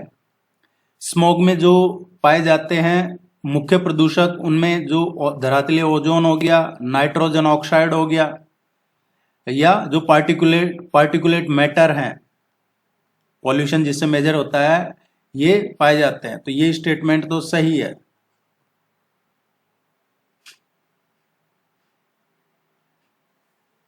निकल मिश्र धातु कोटिंग्स के संदर्भ में निम्नलिखित कथनों पर विचार कीजिए। इलेक्ट्रोलेस निकल प्लेटिंग के रूप में पाई जाने वाली प्रक्रिया में एक सबस्ट्रेट पर एक निकल मिश्र धातु कोटिंग के लिए विद्युत प्रवाह का उपयोग किया जाता है। देखिए, जो इलेक्ट्रोलेस निकल प्लेटिंग है, ये एक प्रक्रिया है जिसमें क्या होता है कि विद्युत का जो प्रवाह है उसके उपयोग के बिना एक सबस्ट्रेट, इस पर निकल मिश्र की जो धातु है वो कोटिंग की जाती है। तो पहला स्टेटमेंट सही नहीं है, इसमें विद्युत प्रवाह का उपयोग नहीं किया जाता है।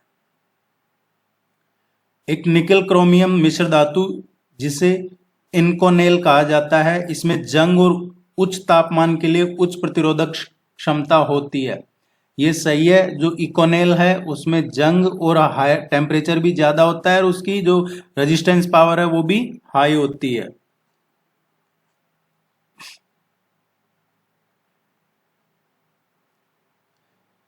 निम्नलिखित कथनों पर विचार करना है, सही कौन सा है। मॉन्ट्रियल प्रोटोकॉल में किगाली संशोधन का उद्देश्य ओजोन रिक्तीकरण पैदा करने वाले पदार्थ के उत्पादन को रोकना है।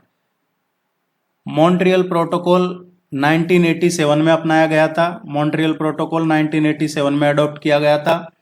ओजोन का जो क्षय है उसको करने के वाले पदार्थों के उत्पादन को रोकने के लिए एक वर्ल्ड लेवल पे ये एग्रीमेंट है। किगाली संशोधन के तहत मॉन्ट्रियल प्रोटोकॉल के जो पक्षकार हैं हाइड्रोफ्लोरोकार्बन के उत्पादन और खपत को कम करने पे सहमत हुए हैं। तो ये मॉन्ट्रियल में जो किगाली है ये ओजोन रिक्तीकरण का नहीं है, मॉन्ट्रियल प्रोटोकॉल में है ओजोन क्षय कम करने वाले पदार्थों को रोकना, उनके उत्पादन को रोकना। जबकि जो किगाली संशोधन है उसके तहत हाइड्रोफ्लोरोकार्बन है। पहला स्टेटमेंट सही नहीं है, किगाली को जोड़ना आपको हाइड्रोफ्लोरोकार्बन से। भारत ने ये गोटेनबर्ग प्रोटोकॉल 99 पर हस्ताक्षर किए थे जिसका उद्देश्य जमीनी स्तर पर ओजोन को कम करना है। भारत इस गोटेनबर्ग प्रोटोकॉल जो 99 में हुआ है उसका हस्ताक्षरकर्ता नहीं है।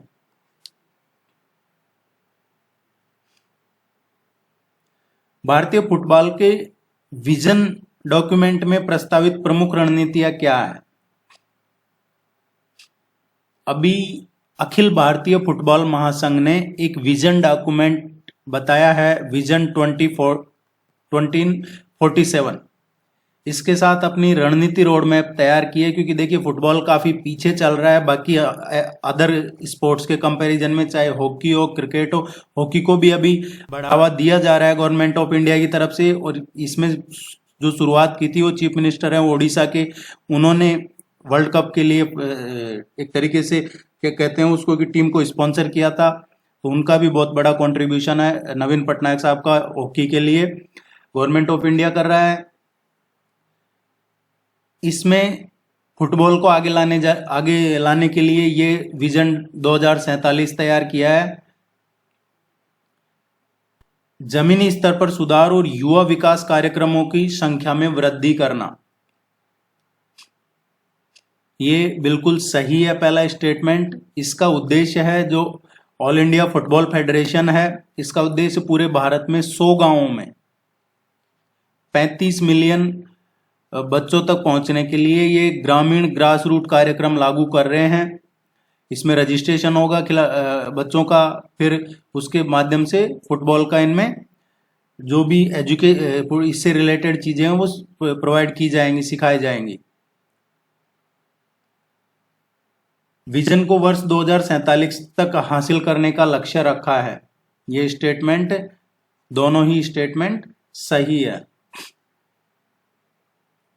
आपसे पूछा जा सकता है कि जो अखिल भारतीय फुटबॉल संघ है उसने ये कब तक का डॉक्यूमेंट रखा है, तो ये ध्यान रखिएगा, विजन 2047।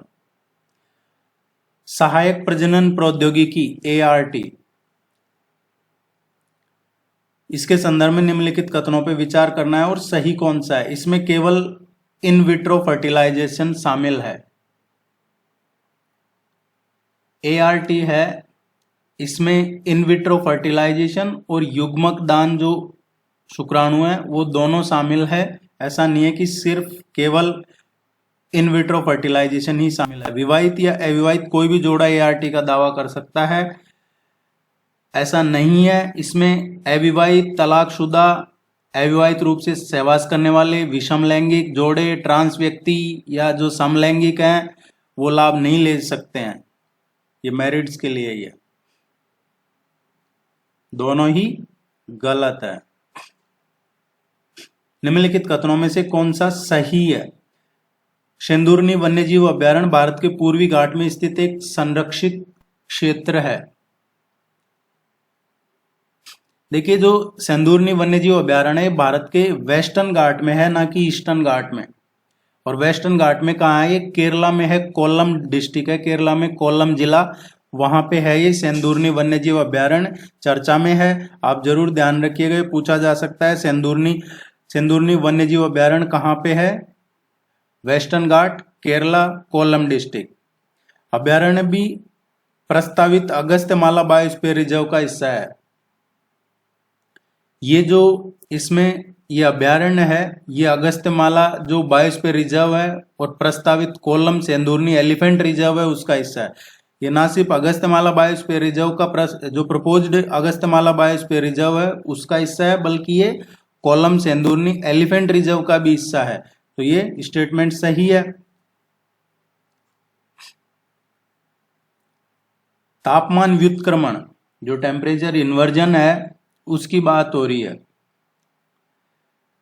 एक मौसम संबंधी घटना है जिसमें ठंडी वायु की परत गर्म वायु की परत के ऊपर होती है, ऐसा नहीं है। तापमान व्युत्क्रमण क्या है? एक मौसम संबंधी घटना है और ये कब होती है? जब गर्म वायु की परत ठंडी वायु की परत के ऊपर होती है। तो आप समझ लीजिए, टेम्परेचर ये जो इन्वर्जन है कब होता है? जब ऊपर गर्म वायु की परत होती है। तापमान व्युत्क्रमण के परिणाम स्वरूप संवहन कोहरे का निर्माण हो सकता है। ये बिल्कुल सही है। इसमें क्या होता है कि जो आर्द्र वायु है वो और उसको ठंडा होने से रोकने का काम होता है, जिससे कोहरे का निर्माण होता है निचली परत पे। ये सही है। पृथ्वी मिसाइल के संदर्भ में निम्नलिखित कथनों पर विचार करके सही कौन सा है ये बताना है। पृथ्वी मिसाइल, ये मिसाइल भारत की पहली स्वदेशी बैलिस्टिक मिसाइल है। ये स्टेटमेंट बिल्कुल सही है। जो पृथ्वी मिसाइल है ये शुरू की थी 1983 में और ये भारत की पहली स्वदेशी बैलिस्टिक मिसाइल है। ये अभी कम दूरी की डिफरेंट जो सामरिक बैलिस्टिक मिसाइल है उसमें शामिल की है। पृथ्वी मिसाइल क्या है? सतह से सतह पे मार करने वाली, सरफेस टू सरफेस मार करने के लिए बैलिस्टिक मिसाइल है। पहला स्टेटमेंट सही है। प्रहार मिसाइलों को पृथ्वी पृष्ठ मिसाइलों द्वारा प्रतिस्थापित किया जा रहा है। जो प्रहार मिसाइलें हैं उनको पृथ्वी पृष्ठ मिसाइलों द्वारा प्रतिस्थापित किया जा रहा है। ये स्टेटमेंट भी सही है। पृथ्वी सेकंड एकीकृत निर्देशित मिसाइल कार्यक्रम के तहत विकसित पहली मिसाइल थी। ये स्टेटमेंट भी सही है। ये कब किया था? 2003 में। तीनों ही स्टेटमेंट सही है।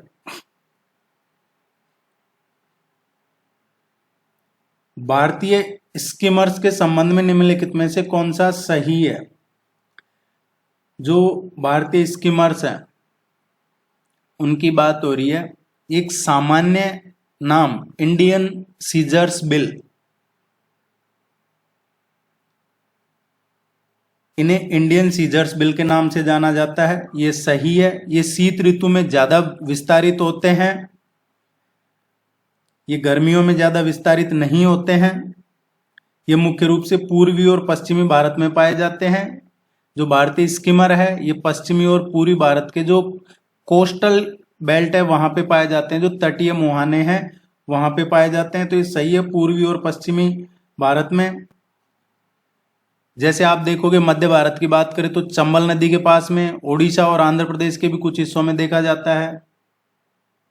भारतीय skimmers, Indian scissor, IUCN red list में ये सुभेद के रूप में सूचीबद्ध है। जो आईयूसीएन की रेड लिस्ट है उसमें ये संकटग्रस्त है। और जो CITES साइट्स उसकी सूची में ये है ही नहीं। तो इसका जो करेक्ट आंसर आएगा डी।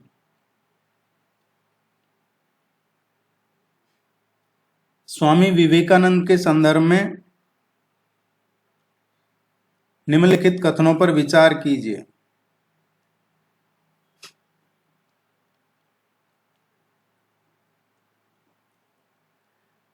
उनकी जयंती 12 जनवरी को मनाई जाती है और भारत में राष्ट्रीय युवा दिवस के रूप में मनाई जाती है। यह स्टेटमेंट बिल्कुल सही है। स्वामी विवेकानंद है, उनका जन्म 12 जनवरी 1863 में हुआ था, 1863 में, नरेंद्र नाथ दत्त के रूप में। उन्होंने मूल्य आधारित शिक्षा, संस्कृति, स्वास्थ्य और महिला सशक्तिकरण को बढ़ावा देने के लिए रामकृष्ण परमहंस संगठन की स्थापना की थी। यह बिल्कुल सही है। उन्होंने विवेकानंद नाम धारण किया था 1893 में, और ये किसके कहने पे किया था? जो खेतड़ी राज्य के महाराजा थे अजीत सिंह, उनके अनुरोध पे विवेकानंद नाम धारण किया था उन्होंने। 19वीं सदी के जो संत थे, संत रामकृष्ण परमहंस, उनके प्रमुख शिष्य थे, और 1897 में रामकृष्ण मिशन की इन्होंने स्थापना की थी। ये एक ऐसी संस्था है जो मूल्य आधारित शिक्षा, संस्कृति, स्वास्थ्य, महिला, युवा, जनजातीय कल्याण और राहत एवं पुनर्वास के लिए काम करती थी। तो ये स्टेटमेंट सही है, दोनों ही स्टेटमेंट करेक्ट है। एक और जो पूछ लिया जाता है यहां से कई बार, बेलूर मटका पूछा जाता है, वो भी इनसे ही जुड़ा हुआ है।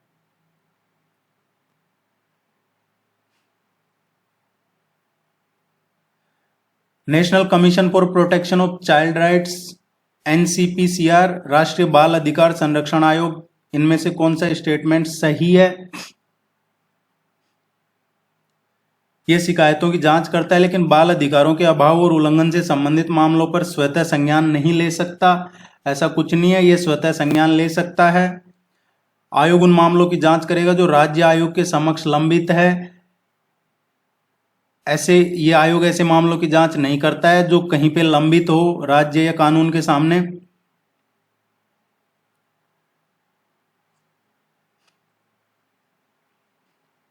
जोजिला सुरंग के संबंध में निम्नलिखित कथनों पर विचार कीजिए। जोजिला टनल की बात हो रही है। जोजिला सुरंग पूरे वर्ष श्रीनगर और लद्दाख के बीच जो यात्रा है उसको सुविधा प्रोवाइड करेगी।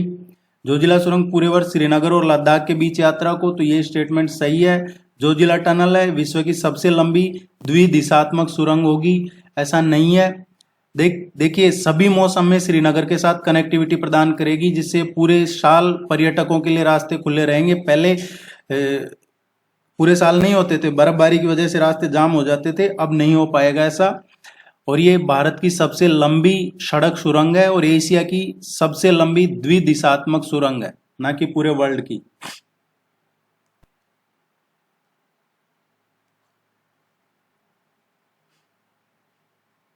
निम्नलिखित में से कौन सा गैर कानूनी गतिविधि रोकथाम अधिनियम 1967 के तहत किसी व्यक्ति को आतंकवादी के रूप में घोषित करने का अधिकार नहीं है? रिश्वतखोरी के किसी भी कार्य को करना या उसमें भाग लेने के लिए आप ऐसा नहीं कर सकते। गंगा विलास क्रूज के संदर्भ में निम्नलिखित में कथनों पर विचार करना है और सही कौन सा है ये बताना है। गंगा विलास क्रूज, हाल ही में जो प्राइम मिनिस्टर मोदी है उन्होंने वाराणसी में जो पूरे वर्ल्ड की विश्व की सबसे लंबी नदी क्रूज है MV गंगा विलास, इसको हरी झंडी दिखाई थी। तो ये विश्व की सबसे लंबी नदी क्रूज है। क्रूज का प्रबंधन सरकारी ऑपरेटरों द्वारा किया जाएगा, ऐसा नहीं है। इस क्रूज का प्रबंधन निजी ऑपरेटरों द्वारा किया जाएगा। जहाजरानी, बंदरगाह और जल मार्ग मंत्रालय के अंतर्गत जो भारतीय अंतर्देशीय जलमार्ग प्राधिकरण है IWAI, इस परियोजना का समर्थन कर रहा है, लेकिन इसका सरकारी ऑपरेटर नहीं करेंगे। यह भारत के विश्व धरोहर स्थलों तथा राष्ट्रीय उद्योगों जैसे पर्यटन स्थलों की यात्रा की योजना है। यह सही नहीं है, क्योंकि विश्व धरोहर स्थल, राष्ट्रीय उद्यान, नदी घाटी और बिहार में पटना, झारखंड में साहिबगंज, पश्चिम बंगाल में कोलकाता, बांग्लादेश में ढाका, असम में गुवाहाटी जैसे जो मेन इंपॉर्टेंट सिटीज हैं, उनको मिलाकर ये 50 शहरों को जोड़ने की यात्रा है और 51 दिनों तक चलेगा ये क्रूज यात्रा। तो ये विश्व धरोहर स्थलों से नहीं है, ये पर्टिकुलर एक जो बिहार से और बांग्लादेश होते हुए आसाम। फर्स्ट ही करेक्ट है। निम्नलिखित में से कौन सा खाद्य सुरक्षा और मानक अधिनियम 2006 के अनुसार भारतीय खाद्य सुरक्षा एवं मानक प्राधिकरण का कार्य नहीं है? जो FSSAI है उसका कार्य कौन सा नहीं है? खाद्य व्यवसाय संचालकों से कर वसूल करना, ये इनका काम नहीं है। निम्नलिखित में से कौन सा सही है?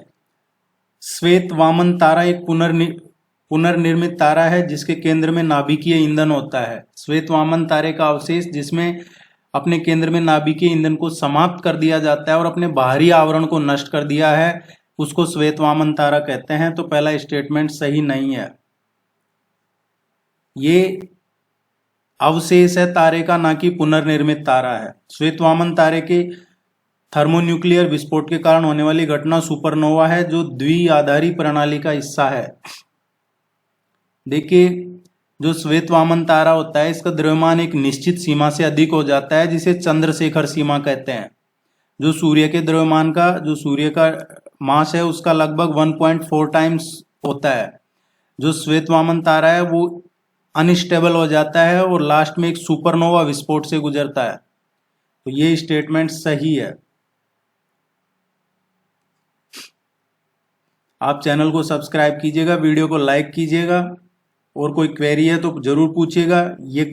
आपको जनवरी से और मई तक का पूरा करवाया जाएगा और ये क्वेश्चन करने के बाद आपको करंट अफेयर्स में से कुछ भी पढ़ने की जरूरत नहीं है मई तक। एशियाई जल पक्षी गणना सही कौन सा है? यह एक नागरिक विकास कार्यक्रम है जो विश्व भर में आर्द्र भूमि और जल पक्षी के संरक्षण और प्रबंधन का समर्थन करता है। यह बिल्कुल सही स्टेटमेंट है। भारत में जो AWC है उसका समन्वय पर्यावरण और वन और जलवायु परिवर्तन मंत्रालय द्वारा किया जाता है।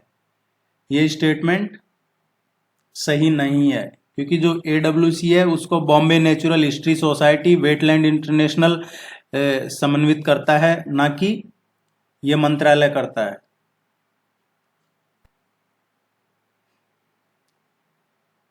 भारत नेट परियोजना के संदर्भ में निम्नलिखित कथनों पर विचार कीजिए।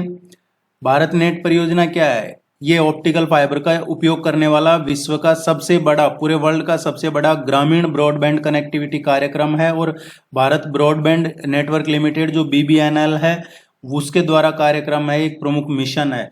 ऑप्टिकल फाइबर का उपयोग करने वाला दूसरा दुनिया का शहरी ब्रॉडबैंड नहीं है, ये ग्रामीण कनेक्टिविटी प्रोग्राम है भारत नेट। इसे इलेक्ट्रॉनिक्स और सूचना प्रौद्योगिकी मंत्रालय द्वारा क्रियान्वित किया जा रहा है। देखिए, इसे संचार मंत्रालय के तहत दूर संचार विभाग क्रियान्वयन कर रहा है इसका, ना कि ये मंत्रालय कर रहा है। तो ये स्टेटमेंट भी सही नहीं है।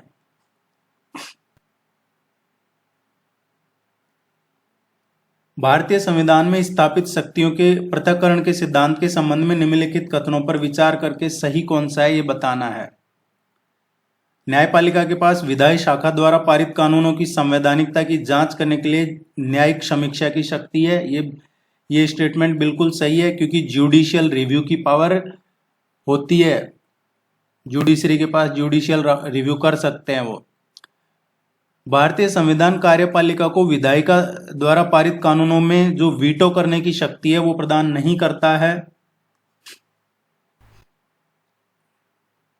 हाल ही में खबरों में रही सॉल ऑफ स्टील चैलेंज के निम्नलिखित में से किस राष्ट्रीय उद्यान में अभियानों से संबंधित है? देखिए, अभी रिसेंटली 4 जनवरी को उत्तराखंड में सॉल ऑफ स्टील चैलेंज शुरू किया गया था, जिसका उद्देश्य ऊंचे स्थानों पर व्यक्ति की सहन शक्ति का परीक्षण करना है। सॉल ऑफ स्टील चैलेंज क्या है? ऊंची जगह पे आपका सहन शक्ति का परीक्षण। इस अभियान का सामान्य क्षेत्र क्या था? नंदा देवी राष्ट्रीय उद्यान। डी इसका करेक्ट आंसर है। आप चैनल को जरूर सब्सक्राइब कीजिएगा, वीडियो को लाइक करके जाइएगा। बचा जो है इसका नेक्स्ट पार्ट में कवर करेंगे। Thank you very much, all the very best, good luck.